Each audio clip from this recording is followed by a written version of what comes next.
Okay, I'm going to try and do this Katie's Arms from here, um, which is outside at a hotel near Orlando. And in the background, it does sound actually like I'm at a wedding, and I am also dressed like I'm at a slightly weird wedding, but I'm not. I'm just literally off stage from doing a talk here, or a speech, if you will.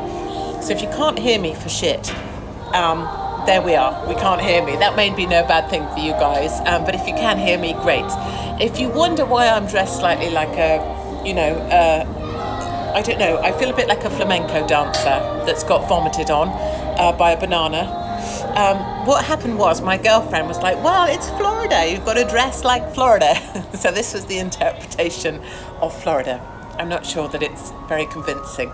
Anyway, thank you to everybody that's joining us. Thank you everyone that joined like last week as well. Numbers that we're getting are kind of a little bit crazy. Presumably everybody's had enough still of the UK, and also your shitty weather. I've heard from my mother that the weather is truly shitty in the UK. So I'm sorry that we may fail at this with this connection, I fear, today. Katie's Arms may get taken down by the Wi-Fi. I'm very sad for that. But I'll persevere, talking possibly to myself, who knows, and we'll see. There's a few things I wanted to talk to you about this week. Number one, of course, is that whilst you've got the shitty weather in the UK, it makes things even worse, and I know that. My mother's like sick to death of the whole thing. She's sick to death of the UK because of all your bloody rain. So I'm sorry that you have that, and I feel slightly guilty about the fact that it's bloody baking here and lovely weather. So I apologise that you have shit weather. My mother, I think, actually now officially wants to stab my father, which is unfortunate after however many years of marriage that they've had. There was a story, wasn't there, of someone who actually stabbed their husband after lockdown over an iPhone cable. I fear that my mother's being pushed to that same extent. And I think, I don't know, and I'm definitely not going to confirm when I'm going to leave the US, but I am going to be coming home to the UK in the next wee while. People always ask me, when are you going? I think by that they mean, when are you buggering off, you annoying wench? But I am going to come home sometime soon, partly because it's time for, I guess, me to show face as a mother. My children are absolutely fine without me. They don't need me at all. And I truly believe actually that everybody needs a break from me very often. And probably the reason my marriage survives is because I am away a lot, but I've now been 95 days or so out of a suitcase. And I know, oh, poor you, blah, blah, blah, because you guys are locked down to shit. So I know that I'm the lucky one, but it's probably time. There's always comes a time when my heart goes, it's time to come home. And home for me will always be the UK, because that's where I always wanted to fight. And it feels like I should be back there now too. So at some point I'm going to make a break for the UK, and we'll see how that goes for me. Given I'm not allowed to have left, I'm not sure how coming back will work. Last time I came home, I got filmed on the plane because I refused to wear a mask. This was quite a long time ago, maybe 6 months ago, and some pervert filmed me, like sat opposite me, filming me on the plane while I was sleeping, and then filmed me also as I walked through the airport with I remember I had a t-shirt on with a weapon on, and I do that on purpose just to sort of piss people off. And he filmed me at the airport as well, because he was so angry that I didn't have a mask on the whole time. And then he sold those pictures to the Mirror. So that was the last time I came home. And this time I'll be coming home to lovely Mark and my children, and get to see them again after 3.5 months. I suspect now my son is going to be taller than me, which would be bloody awful. I just never wanted to get to the point where my children would be taller than I am. And I think now all 3 of them are going to be. And my son's only, what is he? He's only 12. So if he's already 5'8", and God knows what, I guess the other people are used to this, right? When your children get taller than you and they make you feel really, really little, that's what's happening to me. Looking at the news and the craziness of pro-Palestine all over London, obviously no one's allowed to say this stuff. I'm massively pro-Israeli because Israel is fantastic. They still have national service, which I think is an amazing thing. They don't reward people for killing each other, as the Palestinians do. Palestinian terrorists, Hamas, they receive a reward for every Jewish person they kill, and very often they receive an amount of money, or their family are also rewarded. So if a Palestinian terrorist kills a Israeli or a Jewish person, then they receive a reward for that. And no one really talks about that. It's probably not being put on BBC News, I don't imagine, that Hamas terrorists are rewarded for killing each other. But, no one wants to talk of that. And no one wants to talk of the fact that right now in the UK, Jewish families are afraid to go out, and that Jewish children are being kept in their homes because if they're allowed out and the Palestinian mob got them, that they would be killed. So, and same in Paris as well, where there is a Muslim majority. Jewish people are terrified for their own lives right now. No one's discussing that either. The only accepted opinion right now is pro-Palestine, and that's because the power sits with the Muslim majority. So if you're wondering what's going on, why all the pro-Palestinian coverage, why Twitter has London for Palestine and all the rest of it, it's because you're not allowed to be pro-Israeli, you're not allowed to be pro-Israel. As a sort of basic factual level reminder, Israel has one nation, the nation state of Israel, and Palestine, belonging to an Arab territory, they have 22 nations. So there are 22 Arab states, there is one Israeli state. So there's only one place that Jewish people have left to go to. Palestinians can choose any number of states to be in. But that's just a bit of fact, and I know fact is now hate speech. And so therefore that is a policeable event right there. And certainly at LBC, when I used to have my own radio show there, I was brought in for cautioning because I'd delivered some pro-Israeli statements on air about the fact that I love Israel, because if you throw a bomb at an Israeli house, then they nuke the homes of the terrorist and the homes of the terrorist family, and they take no shit. Their wall between Palestine and Israel is mighty high and fine, and if you drop from it, the idea is that you shatter both legs. Israelis don't piss about. And I remember having that rant on air and then being called in for saying too many pro-Israeli views on air. You're not allowed to be pro-Israeli in the British media. I should also explain a few things as well. You've been hearing about Sheila Fogarty and Nick Ferrari, two of the fattest radio presenters that there are in the UK. They're from LBC, where I used to work. And Sheila Fogarty is such a fatty that she wouldn't even come into studio. So usually you do a studio handover where one radio host cuts to break, and during that break you swap studio positions, you go in, take over. So Fatty Fogarty wouldn't even stay in studio to do a handover with me. She would work from effectively a broom cupboard for the day, rather than come into studio and swap studios with me, because she knew my views about fatty bum bums, which actually I would have been totally fine swapping studios with a fatty bum bum, because I don't take it out on people face to face, or if they choose to be a fatty bum bum, that's fine. But Fatty Fogarty wouldn't even swap places with me in studio, and Nick Ferrari is one hamburger away from a heart attack. But I see that they're sat there in central London telling you about the vaccine, and why you must have the vaccine, and why it's only fair if you have the vaccine. I think Fatty Ferrari came out and said British people don't have the right to rely on their own immune system. And can you imagine coming out and saying that people don't have the right to rely on your own immune system, like somehow that was a government awarded freedom that should also be taken away, the right to rely on your own immune system? Are these fatty bum bums off their rocket? Seriously? And how has it come to pass that people like that can still have their radio show when they're preaching what I think is abhorrent positions?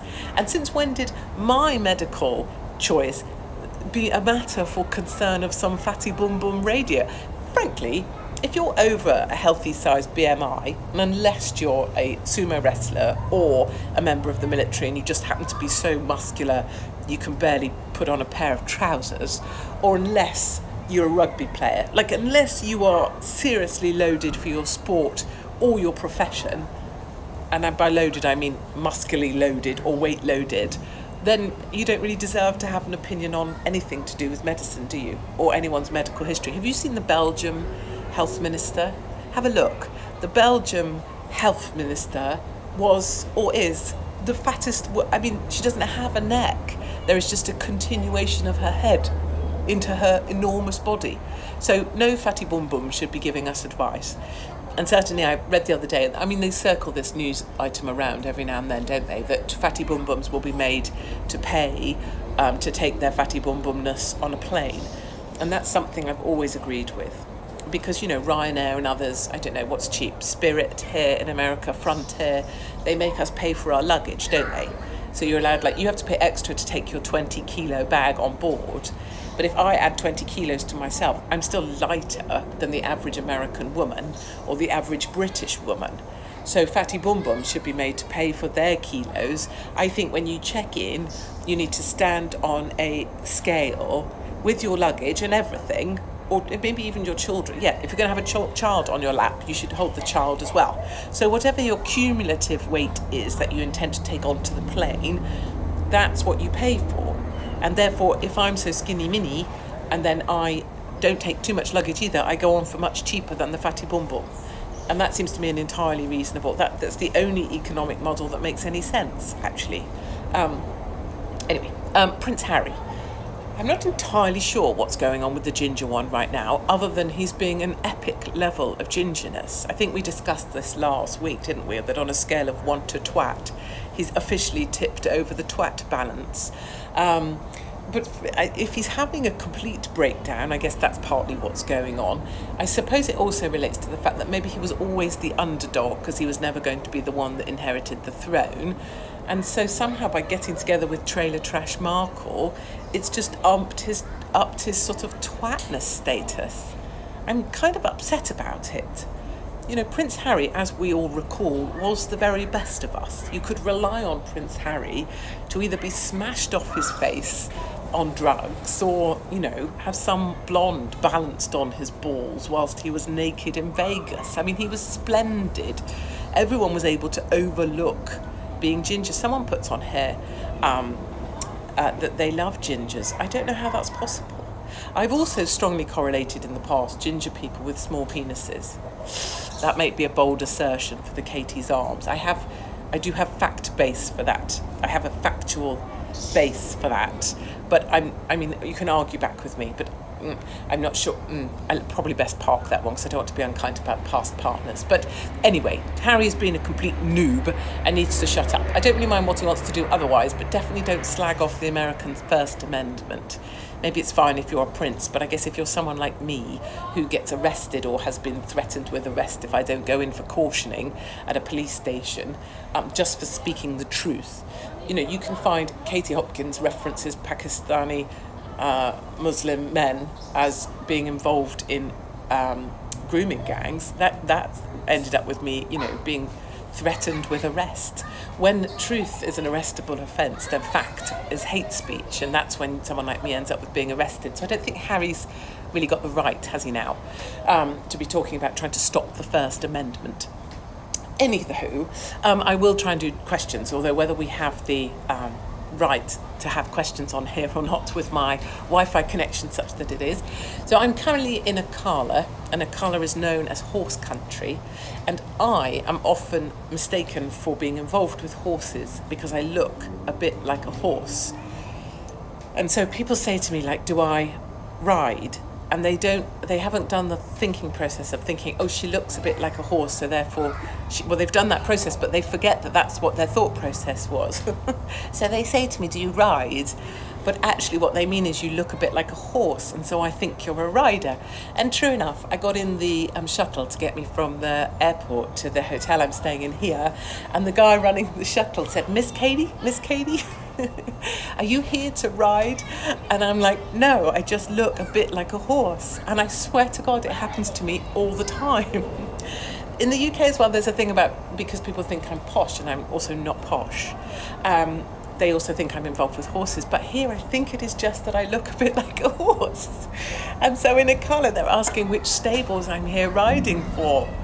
And they shortcut the whole bit where they ask if I actually ride. They're just assuming that. I'm not a porn star either. I don't do porn. So I don't know what the porn things are. But I don't ride horses that much or that well. I rode in Barbados once and nearly came to a very sticky end. And I'm definitely not here on a riding holiday. But anyway, I'm definitely not posh either. My father actually comes from a very regular council house somewhere called East the Water. And there was a deal that you weren't supposed to come from East the Water. You were only allowed to come from West the Water. So that's, I don't actually come from posh either, although people do assume that I'm posh. And I don't know why that is. I'm not posh. Maybe it's my nose. Right, enough talking about me. So yes, I will try and answer any questions. And yeah, I had a guy come to an event the other night actually on this porn subject, and he came in and he boldly said in front of the room, "Oh, thanks very much for last night, Katie, it was really great." And you could see the heads turn, and I was like, you mean last night at the event I spoke at? And he was like, "Oh yeah, last night at the event you spoke at." Yeah, just be clear. Don't come in a room and say, "Thanks for last night, Katie, it was great," in front of a lot of women. Have I ever slipped Bojo a blowy? No, although I have great gossip on this to share with you. I did genuinely meet Boris, and I did genuinely ask Boris to marry me. And at the time when Boris was fighting hard for our side, Boris was hot. So he definitely was on the list of men that, you know, those things are possible with. So I got the attraction to Boris, but subsequently, of course, he's turned into a complete wanker, shut down the country, believed in the science, got paid off by, well, either he got paid off by, I don't know, the World Economic Forum, he was threatened with something, or there is another theory out there which is complicated to explain, other than he was specifically told if he didn't collapse the UK, that he would be the one in the shit. And so that's why he's done this. But the gossip on Boris is, yes, of course, I rescinded the wedding invitation or my offer of marriage. But in a day or so, I'm hoping to meet with Jenny. And Jenny, or Jennifer, as you might know, is the woman who was having the affair with Boris. You know, the buxom blonde lady with the hot white hair. So I'm very much hoping to meet with her. I think we might be meeting here in Florida. So if I'm suicided in the next day, you'll know why. But hopefully Jennifer and I can get together, because I think we've got some good stories to share between us, and then I can share them with you here at Katie's Arms. But that's how, so the blonde lady that Boris had the affair with, there was also sort of suggestions of transfer of money.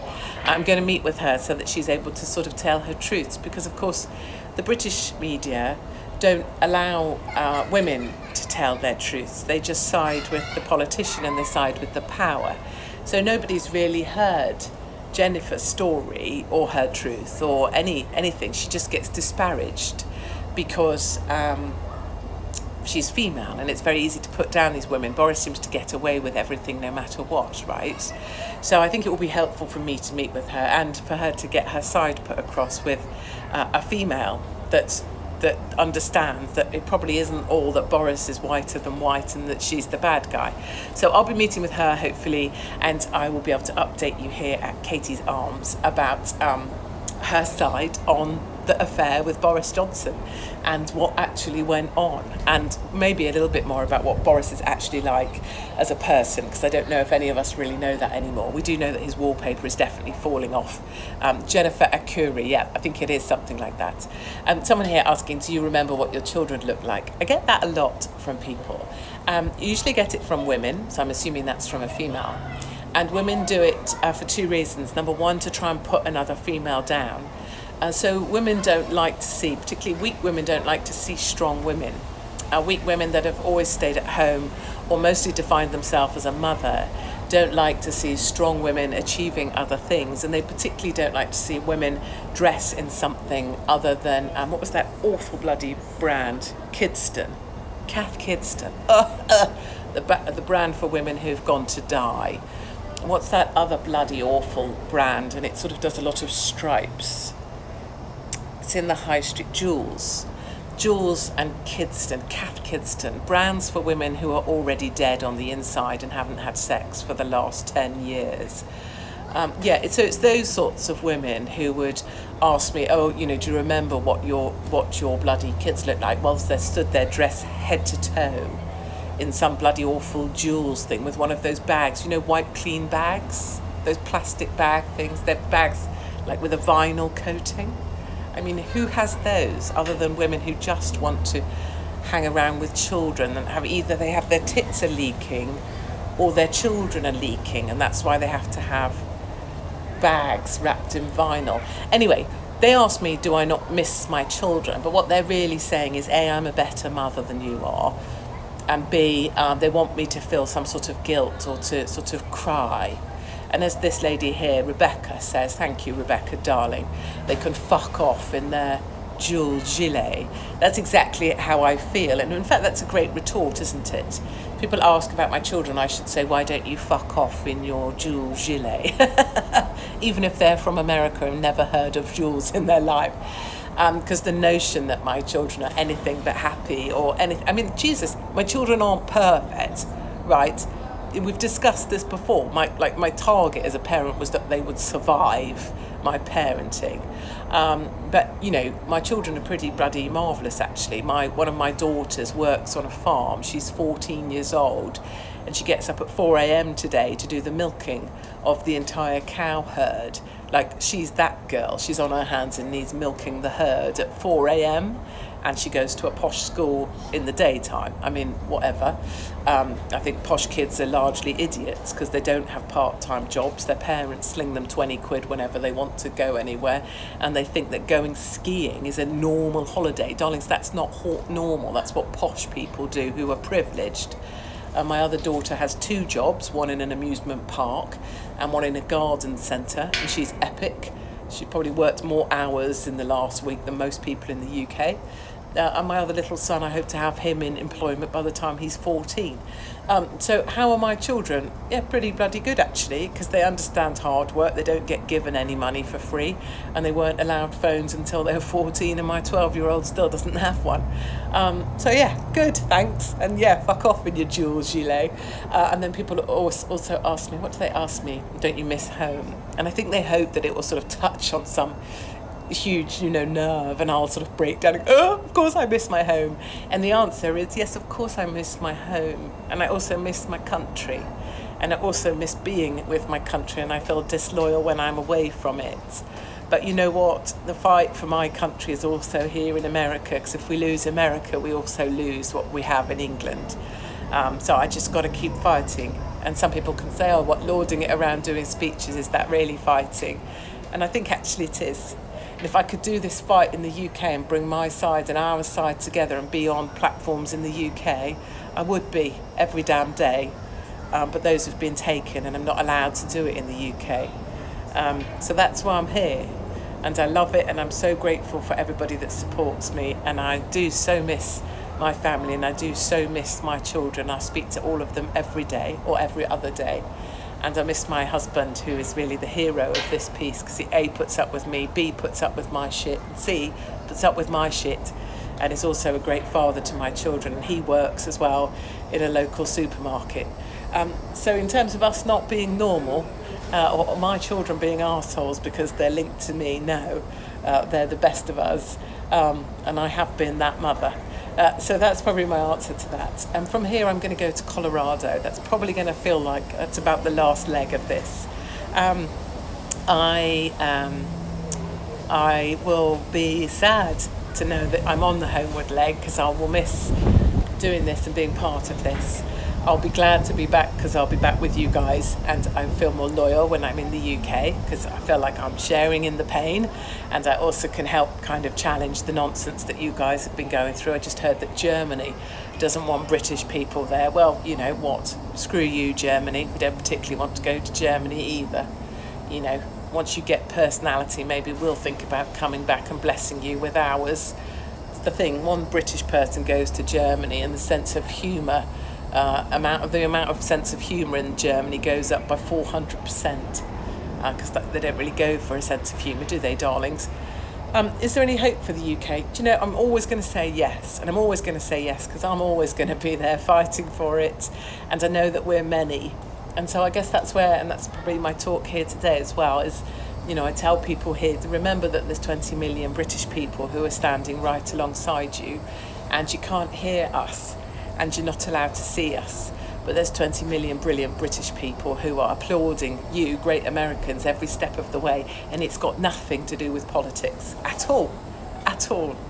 All it is about wanting the best for each other and not giving a shit how you want to live your life.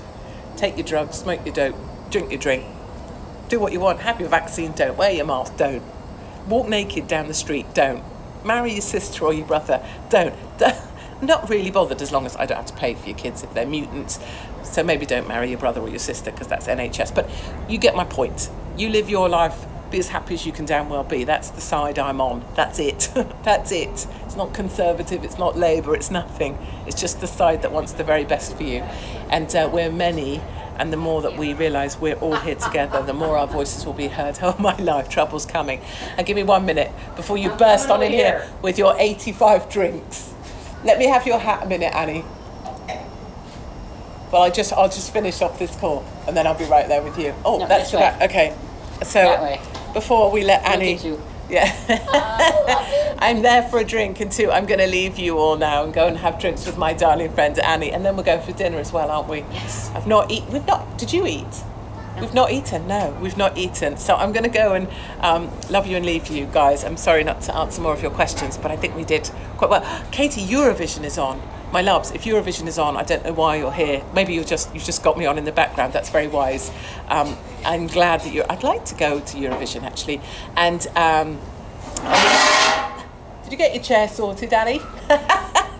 I'll leave you all to Eurovision. I'm going to go and drink with my good patriot friend here, Annie, and I will see you all next week for the Katie's Arms. And until then, I wish you all the very best. And remember, we are many, and we are much stronger together.